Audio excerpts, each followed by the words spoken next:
আসসালামু আলাইকুম প্রিয় শিক্ষার্থী বন্ধুরা, আশা করছি তোমরা সবাই অনেক ভালো আছো।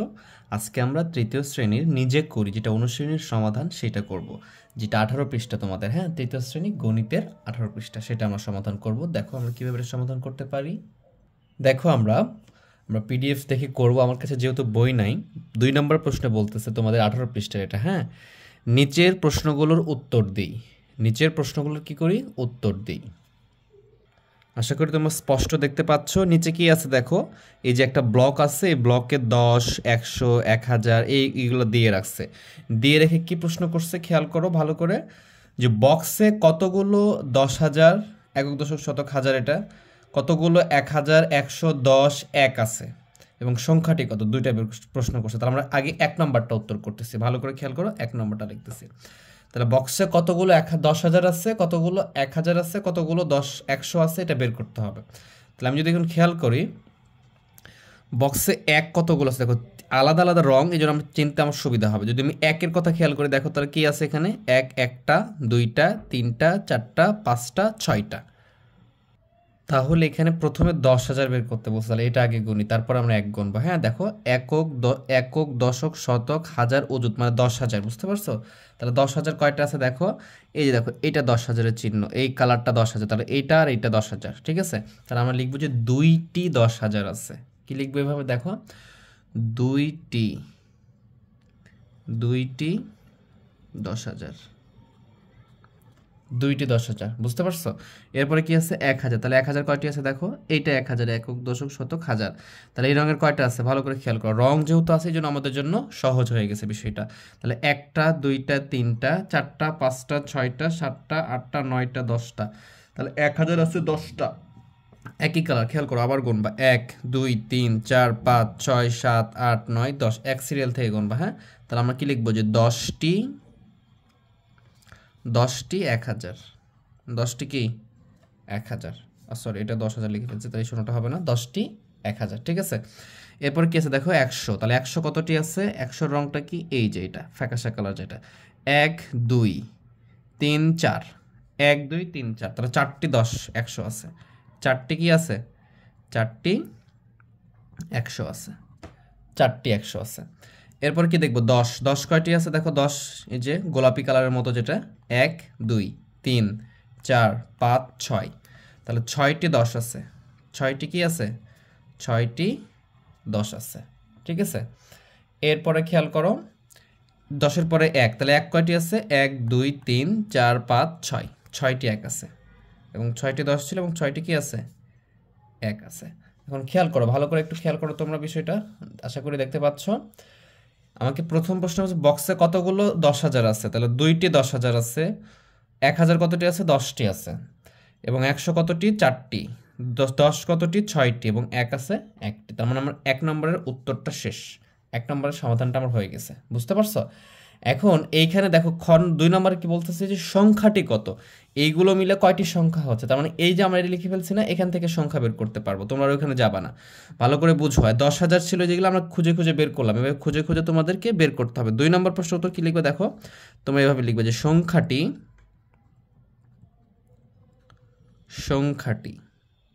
আচ্ছা, সংখ্যাটি কিভাবে বের করবা ভালো করে খেয়াল করতে হবে। এই সংখ্যাগুলোই তো ওখানে ছিল তাই না, তাহলে সংখ্যাটি কত হবে দেখো, 2টি 10,000, তার মানে কি এভাবে লিখবা যে 2টি 10,000, 10,000 যোগ, মানে সংখ্যা যোগ করে বের করতে হয়, ঠিক আছে? 10টি 1,000, তাহলে লিখবে কি 10টি 1,000, 10টি 1,000। এরপর জায়গা হচ্ছে না, এখানে দেখো যোগ, একই ব্যাপার। 4টি 100, 4টি 100 যোগ 6টি 10 যোগ 6টি 1, 6টি কি 1।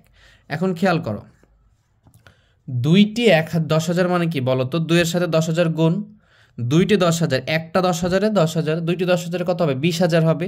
তাহলে 2 গুণ 10,000, তার মানে 2-একে 2, এবার 2-একে 2 লিখবা, আর যেগুলো শূন্য ছিল দিয়ে দিবা, মানে 20,000 হবে। কত হবে, 20,000 হবে। দেখো 10টি 1,000 মানে কি 1,000-এ কত 1,000, আর 10টা 1,000-এ কত হবে, 10,000 হবে। তাহলে যোগ করে 10,000 লিখে ফেলো, মানে 1 1 এই শূন্য আর এই 3টা শূন্য দিয়ে দাও, তাহলে 10,000 হয়ে যাবে। 10,000 যোগ 4টি 100, তাহলে 4টা 100 টাকার নোট হলে কত হবে? 400 হবে, এইভাবে 400। 4টি 10 মানে কি? 4টি 10 হলে 6টি 10 তাহলে কত হবে? 60। আর 6টি 1 মানে কি? 6। এখন সবগুলো যোগ করে দিবা, সবগুলো কি করবা? যোগ করে দিবা। এভাবে খাড়া করে যোগ করতে পারো। তাছাড়া দেখো এটা এককের ঘরে 6, এখানে 0, এখানে 0, এখানে 0, এখানে 0, তো যোগ করলে কত হবে? 6। দশকের ঘরে এখানে কিছু নাই, এখানে দশকের 6, এখানে 400 হবে, এখানে 400। দশকের ঘরে এখানে 0, 6 আর 0 0, এখানেও 0, এখানেও 0, তাহলে এবার কত হবে? এখানে এখানেও 6 হবে। শতকের ঘর কিন্তু এখানে নাই, একক দশক শতক এখানে 4 0 0, তাহলে এখানে হবে 4। হাজারের ঘরে দেখো কিচ্ছু নাই, হাজারের ঘরে 0, এখানেও 0। এবার অযুতের ঘরে 1, এখানে 2, তাহলে কত হচ্ছে? 3।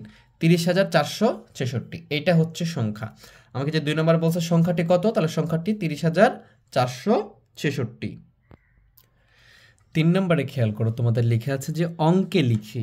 অঙ্কে লিখি, অঙ্ক কোনগুলো? এই যে 0, 1, 2, এগুলো হচ্ছে অঙ্ক, ঠিক আছে?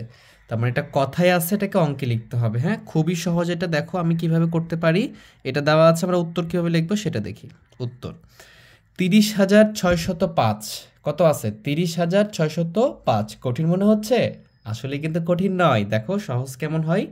5, 5 মানে কি? তুমি তো জানো, দূর থেকে একটু 5 লিখে ফেলো।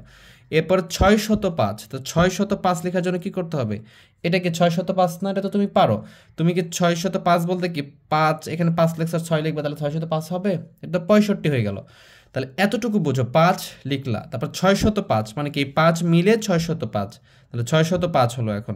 এরপর বলছে কি 30,000 মানে কি হাজারের দশক ঘর। তুমি যদি এখানে 3 দাও তাহলে কি হতে হবে? 3,000 হবে। আর এখানে যদি 30 লেখো তাহলে হবে 30,605। তাহলে এইভাবে 30,605, 30,605 হয়ে গেল।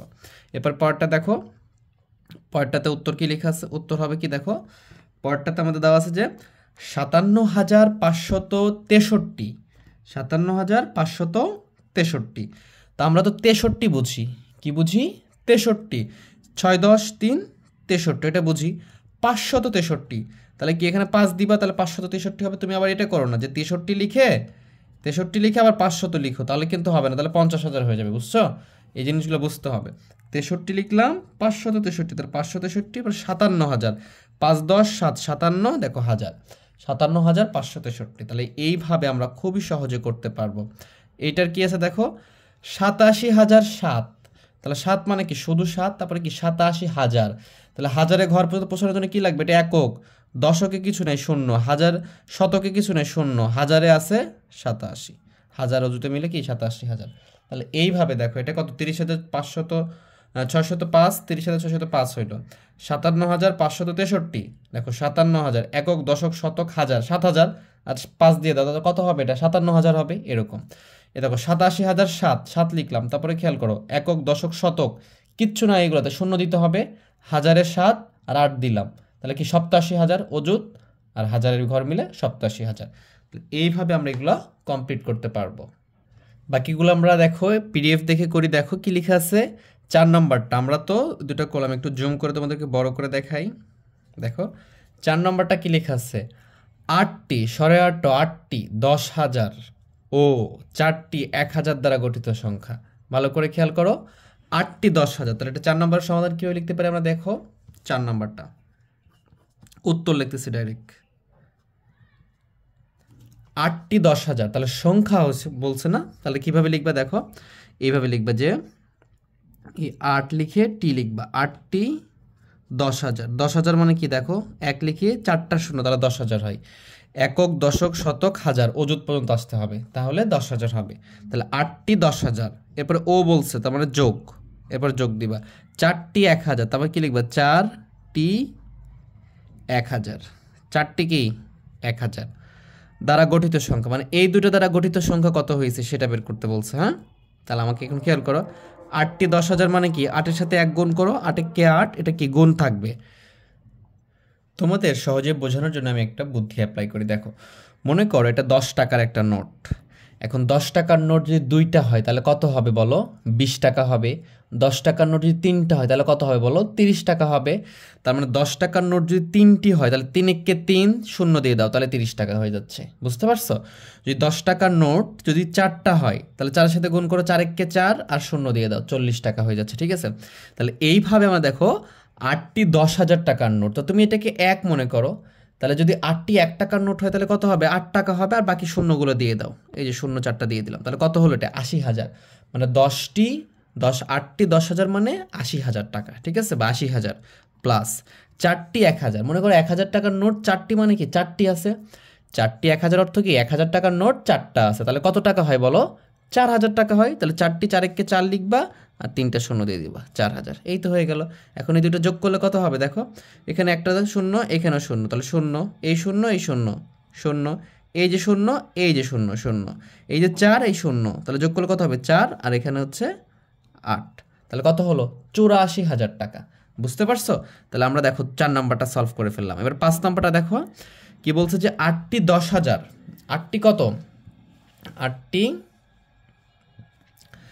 8টি 10,000। 8টি হচ্ছে 8টি 10,000। 8টি 10,000 টাকার কি নোট, বা দেখা যাচ্ছে যে অন্য কিছু, যে কোনো কিছু হতে পারে। এটা হচ্ছে কয়টি? 8টি 10,000 আছে। আমি একটু বড় করে দেখাই তোমাদেরকে।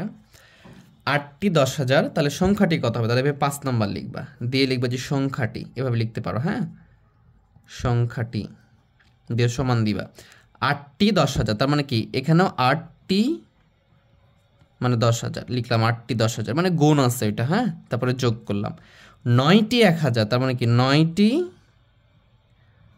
কি 1,000, এভাবে লিখবা 9টি 1,000।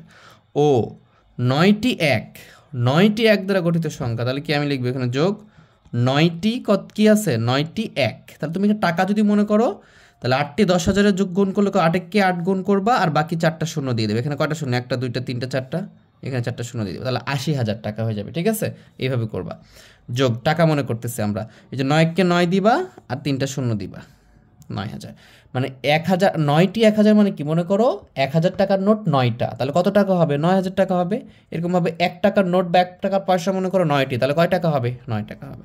এখন যোগ করো 9 0 0, তাহলে কত হবে? 9। এখানে কিচ্ছু নাই, তাহলে 0 0। শতক, শতকের শূন্য, হাজারে 9, হাজারে শূন্য, তাহলে 9, আর এখানে 8, তাহলে 89,009 টাকা। তাহলে এইভাবে আমরা এগুলো নির্ণয় করতে পারবো। পরেরটা দেখো, পরেরটা কি বলতেছে? 9টি 10,000, 9টি 1,000, 9টি 100 এবং 9টি 10, 9টি 1 দ্বারা গঠিত সংখ্যা। দেখো, তাহলে আমরা একটা একটা করে লিখি। এটা 6 নাম্বার। তাহলে সংখ্যাটি কি হবে? সংখ্যাটি হবে এইভাবে লিখতে পারো তোমরা। হ্যাঁ, সংখ্যাটি হবে 9টি 10,000। তার মানে কি 9 গুণ 10,000, এটা লিখলেও পারো, 9টি না লিখলেও হবে। বুঝতে পারছো? 9টি 10,000 মানে কি 9 গুণ 10,000। 9টি 10,000 লিখলে কি করতেছি? 9 তো গুণ দিচ্ছি, তারপরে কি লিখবা? যোগ লিখবা। 9টি 1,000, তার মানে কি 9 গুণ 1,000, এইভাবে লিখতেও পারো তোমরা। 9 গুণ 1,000 যোগ 9টি 100, তাহলে কি 9 গুণ 100, 900। 9টি 10, তার মানে কি 9 গুণ, এটা যোগ, পরেরটার সাথে যোগ 10। 9টি 1, যোগ কি 9 গুণ 1। আশা করি তোমরা বিষয়টা বুঝতে পারছো। ভালো করে খেয়াল করো। 9টি 10,000 মানে কি 9 গুণ 10,000। আমি তো আগেরগুলোতে কি করলাম? 8টি 10,000 ছিল, 8টি 10,000 লিখছিলাম, কিন্তু পরে কি করছিলাম? গুণ করছিলাম। তোমরা গুণ করে লিখলেও হবে। তাহলে এখানে কীভাবে গুণ করবা? এই 9-এর সাথে 1 গুণ করবা, 9কে 9, বাকি 4টা শূন্য, যে কটা শূন্য থাকবে শূন্য দিয়ে দিবে। এখানে 4টা আছে, 4টা দিয়ে দিলাম। যোগ, এখানে 9কে 9, এখানে কয়টা শূন্য আছে? 1টা 2টা 3টা, এখানে 3টা শূন্য দিয়ে দিবা। যোগ 9কে 9, এখানে কয়টা শূন্য আছে? 2টা, 2টা শূন্য দিয়ে দিবা। যোগ 9কে 9, এখানে কয়টা শূন্য আছে? 1টা, তাহলে শূন্য দিয়ে দিবা। যোগ 9কে 9, এখন যোগ করে দিবা। দেখো এককে কি আছে? 9, এখানে এককে শূন্য, এখানে এককে শূন্য 0 0, তাহলে 9। এখানে দশকে কিচ্ছু নাই, দশকে কত আছে? 9, দশকে 0, দশকে 0, দশকে 0, তাহলে কত আসবে? 9। যোগ করতেছি আমরা। এখানে দেখো শতকে নাই, এটাতেও নাই, শতকে 9, শতকে 0, শতকে 0, গুণ যোগ করলে কি হবে? 9 হবে। এখানে হাজার, এগুলোতে নাই, এটাতে হাজারে আছে 9, এখানে হাজারে 0, আর এখানে অজুতে 9, 99,999, এটা হবে উত্তর। আশা করি তোমরা বিষয়টা খুব ভালো করে বুঝতে পারছো। এরপরে খেয়াল করো 4 নম্বরে কি বলতেছে, সঠিক উত্তরের পাশে টিক চিহ্ন দিই। তোমাকে পরীক্ষায় এভাবে দিবে, বলতেছে এক অযুত অঙ্ক কত অঙ্ক বিশিষ্ট সংখ্যা হবে, এক অযুত কত অঙ্ক বিশিষ্ট সংখ্যা হবে। আচ্ছা, অযুত কত অঙ্ক বিশিষ্ট সংখ্যা হয় বলো তো? প্রথমে কি একক, তারপরে দশক, তারপরে শতক, তারপরে হাজার, তারপরে অযুত। অযুত হতে হলে 5টা অঙ্ক লাগে, তাহলে তোমার টিক চিহ্নটা হবে কোথায়? গ নম্বরে। এই গ নম্বরে টিক চিহ্ন হবে, বুঝতে পারছো? এইটা রাইট, 5 অঙ্ক। এক অযুত অঙ্ক বিশিষ্ট সংখ্যা হবে 5 অঙ্ক, বুঝতে পারছো? এটা বুঝলাম। নিচের কোনটি বৃহত্তম সংখ্যা? 2 নম্বরে কি বলছে, নিচের কোনটি বৃহত্তম সংখ্যা। তা আমাকে বৃহত্তম সংখ্যা বোঝার জন্য কি করতে হবে, যেইটার বড় স্থানীয় মান, আর বড় স্থানীয় মান কোথায় থাকে? বাম পাশে থাকে, মানে এটা সবচেয়ে বড় স্থানীয় মান, কারণ কি এটা একক, দশক, শতক, হাজার, তার মানে কি হাজারেরটা যেটা বড় হবে সেটাই বড় হবে। হ্যাঁ, তাহলে বড় স্থানীয় মান আমরা দেখব। তো বড় স্থানীয় মান এখানে 7, এখানেও 7, এখানেও 7, এখানেও 7, তাহলে সবগুলো সমান হচ্ছে। তারপরে কি করব, তার পরেরটা দেখব। তারপরে কি আছে দেখো, এখানে 8 আছে, এখানে 8 আছে, এখানে 9 আছে, এখানে 9 আছে। তাহলে এই যে দুটো 8 পেয়েছি আর এখানে দুইটাতে 9 পেয়েছি শতকে, দেখো এই যে এখানে শতকে 9 পেয়েছি, এখানে কত পেয়েছি? 9 পেয়েছি। তাহলে এই দুটো তো অবশ্যই ছোট, তার মানে এই দুটো আমি এখন বাদ দিয়ে দিলাম, যে এই দুটার মধ্যে একটা বড় হবে। যখন এই দুটো দেখো 7 আছে, এখানে 7 হাজারের ঘরে, শতকের ঘরে 9, শতকের ঘরে 9, তাহলে সমান পাচ্ছি। তাহলে কোনটা বড় হবে? পরেরটা দেখতে হবে, দশকের 8 দেখতে হবে, এখানে 2, তার মানে এইটা সবচেয়ে বড়। এই যে এটারও গ নাম্বার অ্যান্সার। কোথায় অ্যান্সার? গ নাম্বার। এইটা সবচেয়ে বড়, এইটা সবচেয়ে কি? এইটা সবচেয়ে বড়। 7982, দেখো সবচেয়ে বড় 7928, আর এখানে 82, আর এখানে 7800, এখানে 7800, আর 900 এখানে, যেহেতু এটা বড় হবে। আশা করি বিষয়গুলো তোমরা বুঝতে পারছো। পরেরটা দেখো, এই যে একটা ফাঁকা ঘর ঘর দিয়ে দিয়ে এখানে একটা কি করছে, কালো করে দিচ্ছে। চিত্রে বাম দিক থেকে গণনা করলে কালো রং করা বৃত্তটির অবস্থান ক্রমবাচক সংখ্যায় কততম? আচ্ছা, বাম দিক থেকে গণনা করতে বলছে, তাহলে বাম দিক কোনটা? আমরা এই যে খেয়াল করো, আমরা কিন্তু ক্রমবাচক সংখ্যা শিখেছি। যদি তোমরা ক্রমবাচক সংখ্যার ক্লাসটা করে না থাকো, তাহলে আগের পর্বগুলোতে ক্রমবাচক তোমাদেরকে শেখানো হয়েছে, ওইখানে ক্রমবাচকগুলো পাবো। এখানে ক্রমবাচক সংখ্যার কততম বলছে, ঠিক আছে? তাহলে বাম দিক কোনটা, এইটা না এইটা? অবশ্যই এটা ডান দিক, এটা বাম দিক। তাহলে বাম দিক থেকে গণনা করতে বলছে, তাহলে কি এটা হবে? এটা প্রথম, দ্বিতীয়, তৃতীয়, চতুর্থ, পঞ্চম, ষষ্ঠ, সপ্তম, অষ্টম, নবম, দশম, একাদশ, দ্বাদশ, ত্রয়োদশ, চতুর্দশ। কত হয়েছে? চতুর্দশ। চতুর্দশ কোনটা? এইটারও গ, এটা চতুর্দশ। আবার গণবে এভাবে, 1 2 3 4 5 6 7 8 9 10 11 12 13 14, মানে কি 14 নম্বরে চতুর্দশ। এটা অ্যান্সার। তাহলে বাম দিক থেকে এটার অবস্থান কত? চতুর্দশ। যদি তোমাকে বলতো যে ডান দিক থেকে এটার অবস্থান কত, তাহলে কি এটা হতো? প্রথম, দ্বিতীয়, তৃতীয়, চতুর্থ, পঞ্চম, তখন এটা অ্যান্সার হতো। বুঝতে পারছো? জাস্ট ঘুরিয়ে দিতে পারে। তোমাকে বলছে বাম দিক, তাহলে বুঝতে হবে বাম দিকটা কোনটা। এটা বাম দিক, এটা ডান দিক। দেখো বাম হাত নাও, এটা কি ডান, এটা হচ্ছে আমার বাম হাত, এটা ডান হাত। আমার ভিডিওতে তোমাদেরকে উল্টা লাগতে পারে, তোমরা ভালো করে খেয়াল করবে তোমাদের নিজের অবস্থান থেকে, ঠিক আছে? তাহলেই বুঝতে পারবে বিষয়টা। এরপরে খেয়াল করো, এইখানে দেখো এটা আমরা করে এসেছি, 2597 আছে, এখানে 2579 যে দেওয়া আছে। সংখ্যাগুলো বড় থেকে ছোট ক্রমে সাজালে নিচের কোনটা হবে? সবচেয়ে বড় সাজাইতে হবে। কি করতে হবে? আগে বড় নিতে হবে। তাহলে দেখো প্রথম আমরা এখান থেকে শুরু করব। তাহলে এইটা, এইটা, এইটা, এইটা, তো এগুলোর মধ্যে সবগুলোই সমান, তার মানে আমি এটাতে বুঝতেছি না। পরের শতক দেখবো, এখানে 5, এখানে 5, এখানে 7, এখানে 7, তাহলে 5 আর 5 কি বড় হবে 7-এর চেয়ে? ছোট, তার মানে দুটো বাদ দিলাম আপাতত। এই 7 আর এই 7-এর মধ্যে বড় হবে, যেহেতু এখানে 2 7 2 7 বোঝা যাচ্ছে না। পরেরটা দেখতে হবে, এখানে 5 আছে, এখানে 7 আছে, এখানে দশকের ঘরে 7 আছে আর এখানে 5 আছে, তাহলে এটা বড়। তাহলে 2775 সবচেয়ে বড়। 2775 কি সবচেয়ে বড়? যদি এইটা সবচেয়ে বড় হয়, তাহলে আমি কি লিখবো? আগে এইটা লিখে ফেলবো, 2775 লিখবো, কারণ সংখ্যাগুলো বড় থেকে। দেখো 2775 কোথায় আছে? দেখো তো, প্রত্যেকটা অঙ্কে 2775 আছে, মানে এইখানে নাই। আগে কি লিখবো? 2775 লিখবো, তার মানে প্রত্যেকটা, এটা বাদ, এটা হবে না, কারণ বলছে বড় থেকে। সবচেয়ে বড় কোনটা পাইলাম আমি? 2775, এটা বাদ, এটা বাদ দিলাম। তাহলে প্রথমে লিখবো 2775, তারপরে এই চিহ্নটা দিব, এই যে এই চিহ্নটা দিলাম, এটা হলো। এরপরে খেয়াল করো, 2500, এটা 2700, তার মানে কি এরপরে অবস্থান করবে এটা? তাহলে কি 2775, তারপরে কি 2757। তাহলে দেখো কোথায় আছে? 2775, 2757, এটা হবে। 2775, 2757, এটাও হবে। এটাও হবে। আচ্ছা পরেরটা দেখি, এই দুটোর মধ্যে কোনটা বড়? দেখো এই দুটোর মধ্যে এই যে 9 আছে এখানে 7 আছে, তার মানে কি এটা বড়, এটা সবচেয়ে ছোট, তার মানে শেষে থাকবে কোনটা? এটা 2579। দেখো কোথায় আছে এটা? 2579, এইখানে খেয়াল করো। দেখো এটা সবচেয়ে বড়, হ্যাঁ লিখছে, তার চেয়ে বড় এটা, তার চেয়ে ছোট একটু এটা, তার চেয়ে ছোট একটু এটা, তার চেয়ে ছোট একটু এটা, তার মানে এইটা রাইট। এটা কি ক নম্বরটা রাইট, ঠিক আছে, ক নম্বরটা রাইট। বাকিগুলো খেয়াল করো, এখানে 2579 কিন্তু এখানে 2597, তাহলে এটা বড় না আর এটা ছোট, তাহলে এটা পড়ালেখা লাগতো, মানে এটা এখানে ভুল, ঠিক আছে। এটা খেয়াল করো 2597 আর এখানে 2579, কিন্তু এইখানে খেয়াল করো 2597, 2579, 2575, 2557, 2597, 2579। আচ্ছা ভুলে দুইটা একই রকম দিস, দেখো এইটা আর এইটা একই রকম, দুইটাই অ্যান্সার রাইট, ঠিক আছে। তাহলে এইভাবে আমরা খেয়ালগুলো করতে পারবো। পরেরটা খেয়াল করো, 5, 10, 15, 20, 25, এই যে প্যাটার্নগুলো দিয়ে রাখছে এখানে, এটা একটা কি প্যাটার্ন না? প্যাটার্নের নিয়ম হলো কি দেখো তো, 5-এর পরে 10, 5 যোগ করলে 10 হয়, 15, 10-এর থেকে 5 যোগ করলে 15 হয়, 15-এর সাথে 5 যোগ করলে 20 হয়, 5-এর সাথে মানে কি 5 5 করে বাড়তেছে।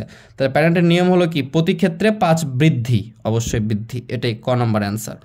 5 কি কমতেছে? না, প্রতি ক্ষেত্রে বাড়তেছে। 10 কি বৃদ্ধি হচ্ছে? না, 5 করে বৃদ্ধি পাচ্ছে। 10 কি কমতেছে? না, 5 করে বৃদ্ধি পাচ্ছে। তাহলে ক নম্বর অ্যান্সার, প্রতি ক্ষেত্রে কি 5 বৃদ্ধি পাচ্ছে। দেখো 5-এর পরে 10, 5 বৃদ্ধি পেলো, 10-এর পরে 15, 15-এর পরে 20, 20-এর পরে 25, 25-এর পরে 30, তারপরে 35, 40, 5 করে বৃদ্ধি পাচ্ছে। এরপরে খেয়াল করো, এই যে একটা প্যাটার্ন দিচ্ছে আমাদের 7 নাম্বার, 7, 11, এখানে একটা ফাঁকা ঘর, 19, 27। এখানে যদি খেয়াল করি এই 7 আর 11 কত বাড়ছে দেখো গুণবাইভাবে। 7-এর পরে কত হয়? 8, 9, 10, 11, 8, 9, 10, 11, 4 বাড়ছে। কত বাড়ছে? 4 বাড়ছে, বুঝতে পারছো? তাহলে এই 7 থেকে 11 4 বাড়ছে, তাহলে পরেরটাতে কত বাড়বে? 4 বাড়বে। 4 বাড়লে কত হবে? 11 আর 4 কত হবে? 15 হবে। 11 আর 4 কত হবে? 15 হবে। তাহলে এখানে 15 পাচ্ছি। 15 আর 4 কত হয়? 19। 19 আর 4 কত হবে? 23। তাহলে মানে এখানে 15 আর এখানে 23। এই দেখো এখানে 15 আর 23 লেখা আছে, মানে গ নম্বর অ্যান্সার। গ নম্বরটা অ্যান্সার, গ নম্বরটা কি অ্যান্সার, বুঝতে পারছো? এইটা হচ্ছে তোমাদের অ্যান্সার। এখানে হবে 15, তারপরে হবে 23। আশা করি বিষয়গুলো বুঝতে পারছো। আজকের পর্বটা আমরা এখানে শেষ করতেছি। তোমাদের যদি ক্লাসটা ভালো লেগে থাকে অবশ্যই চ্যানেলটা সাবস্ক্রাইব করে দিবা, আর যদি সাবস্ক্রাইব করে থাকো অসংখ্য ধন্যবাদ। আর ভালো লাগলে বন্ধুদের মাঝে শেয়ার করে দিবা। সবাই ভালো থেকো, সুস্থ থেকো, আল্লাহ হাফেজ।